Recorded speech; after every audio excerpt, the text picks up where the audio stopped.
have worked and played in one of the most spectacular settings in the world, Santa Anita Park. This grand old dame with her historic grandstand has seen a procession of the world's most famous horses. But she's also witnessed a period in history that few have spoken about, one that includes barbed wire, soldiers, and Bob Hope, and took place just as the sport was achieving unbelievable heights.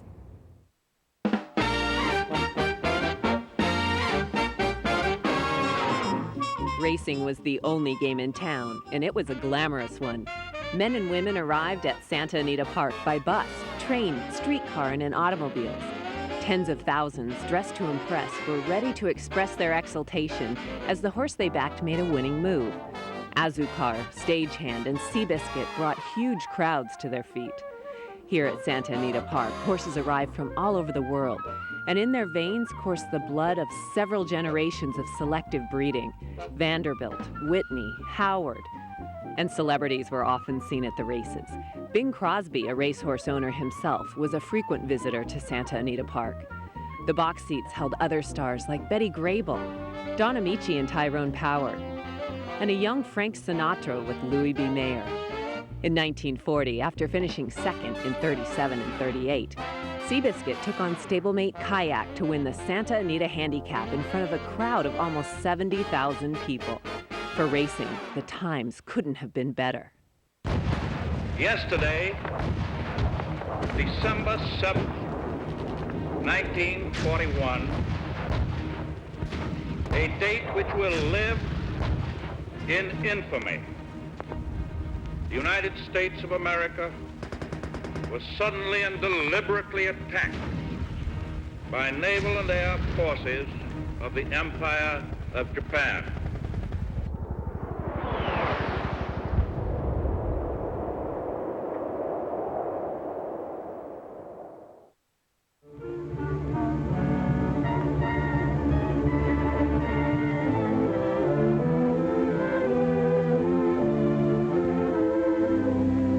When the Japanese attacked Pearl Harbor, our west coast became a potential combat zone.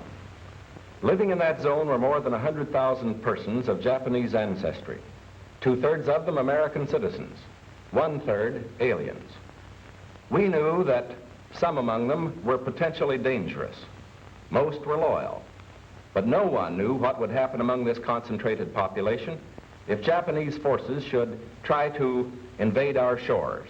The order was given in February of 1942. A month later, the decision is made to order the Japanese to voluntarily migrate, and immediately politicians in the Midwest raise their hackles because they say, we don't want all these subversive folks coming into our neighborhood.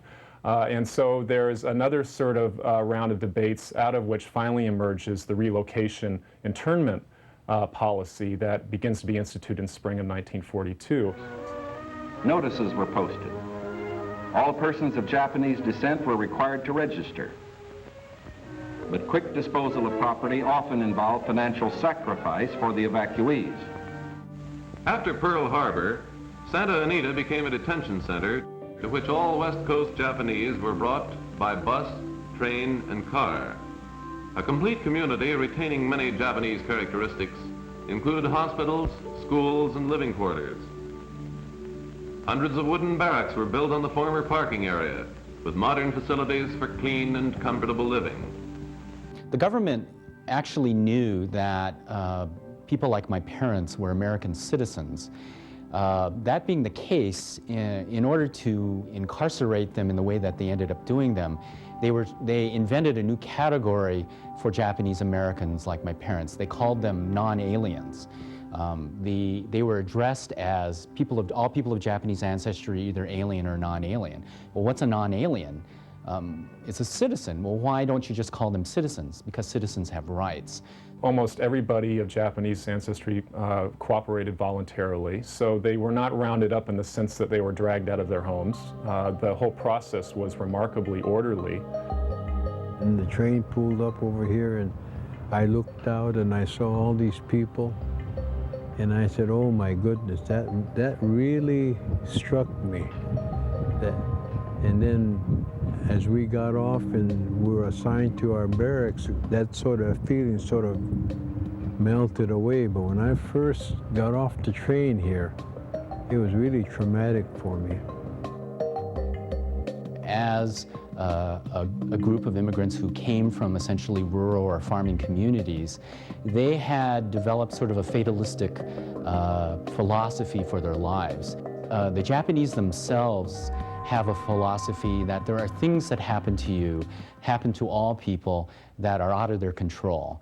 And they have a phrase for that, which is shigattaganai, which means it can't be helped. While only 2 suitcases per person were allowed for those coming on mass transit, many Japanese Americans living in the Los Angeles area drove their cars to Santa Anita, loaded down with household items, but pets were not allowed. Japanese Americans knew that their stay at Santa Anita would be temporary. What they didn't know was where in the interior they would be going, or when. They drove here, and the infield was just filled with cars. They drove here, left the car in the infield, and gradually the dealers or whatever, they would come and buy it, and every day would see tow trucks hauling them away.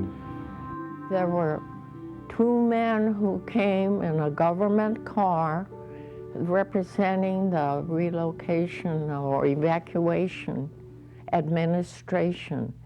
And they had found out through questionnaires that I was due to have a baby in May. Our barrack was on the corner of Seabiscuit and Whirlaway. We were so proud. We had 2 champion horses and our barrack was right on the corner.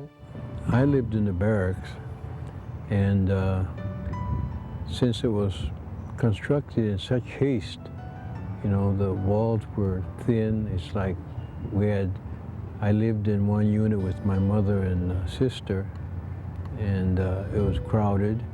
And next door there were 4 people, and they were always till late at night raising their voice. I couldn't sleep. He's complaining about thin walls. Our family was from Los Angeles, and we lived in the stables.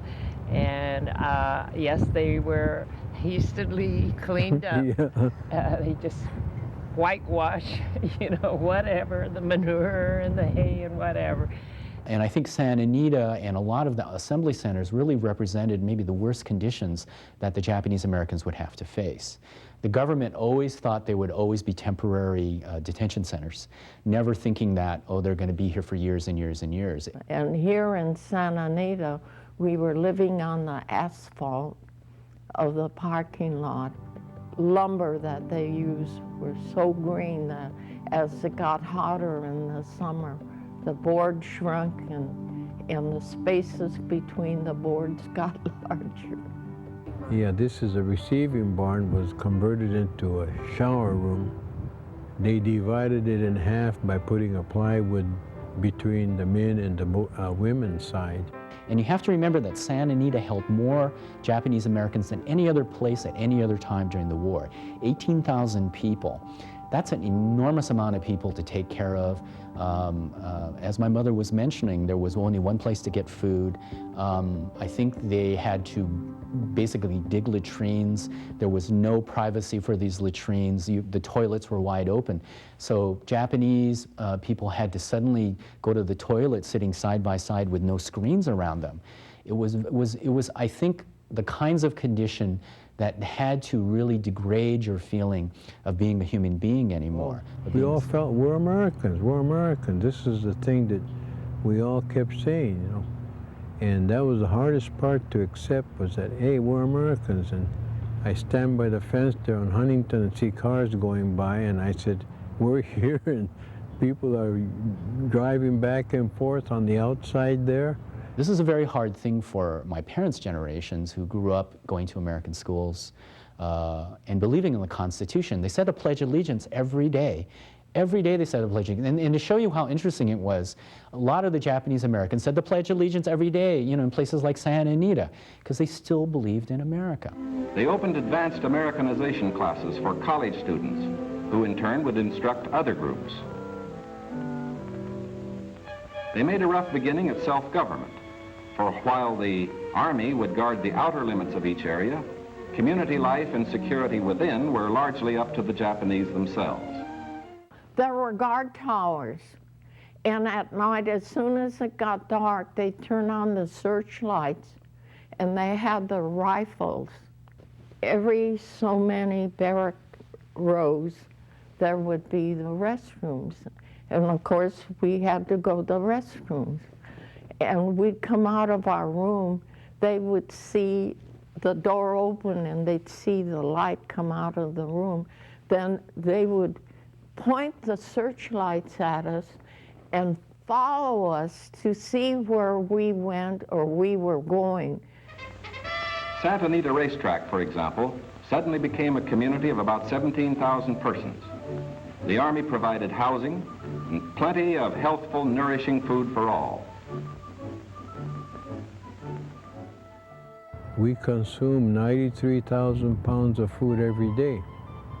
So I can imagine what a chore it was to feed that many people. Some of the foods that were served, to this day I can't eat it because it brings back such horrible memories. We had to stand in line and wait and wait and wait because the dishwashers took forever to finish washing these stainless steel plates.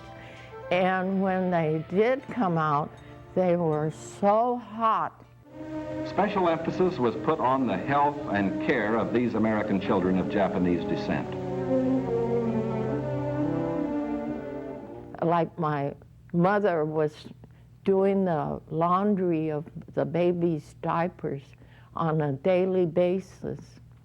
And we found out that the laundry was on the other side of Los Angeles River, which is still there, the awash, and all the barracks and facilities on the other side of Los Angeles River we call Boyle Heights, just like our own city of Los Angeles. While soldiers patrolled the perimeter, Japanese Americans governed themselves within the barbed wire. A constitution was created, as well as an internal police force and fire department. Schools opened eventually, with many students allowed to transfer credits from Santa Anita and graduate on time. A Bank of America branch opened to cash Assembly Center paychecks, and a hospital located in the Jocks Room cared for nearly 300 patients a day. Church services were held, and the newspaper, distributed on Tuesdays and Fridays, provided some opportunity for internees to express themselves. Well, the one place where their grievances could be heard in a public way would be the pacemaker, and that's where these kinds of things would become more important.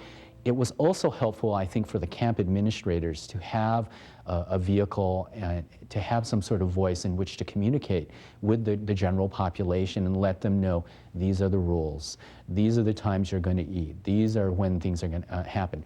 If you believed that Japanese Americans were Americans, if you believed that their community was part of America and America was a democracy, then you needed to have a newspaper. Even former United States military men were held at Santa Anita, with an American Legion post serving 29 members who fought in World War I.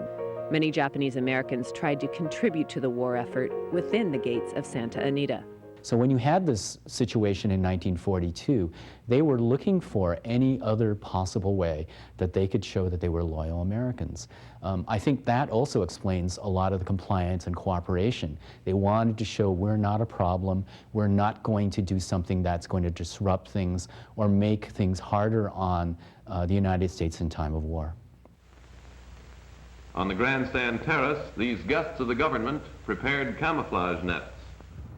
We started making camouflage nets in the grandstand area, and that was the only industry we had here. So I went to work, and we were getting paid $8 a month, which was to me good money in those days. But we used to produce one crew. We had 10 people in a crew, and we would produce about 12 camouflage net a day.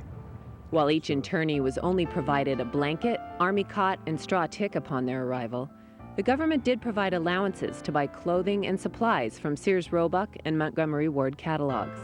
Some clothing was for immediate use at Santa Anita, and other garments were intended to be used later in the harsher climates of the permanent camps.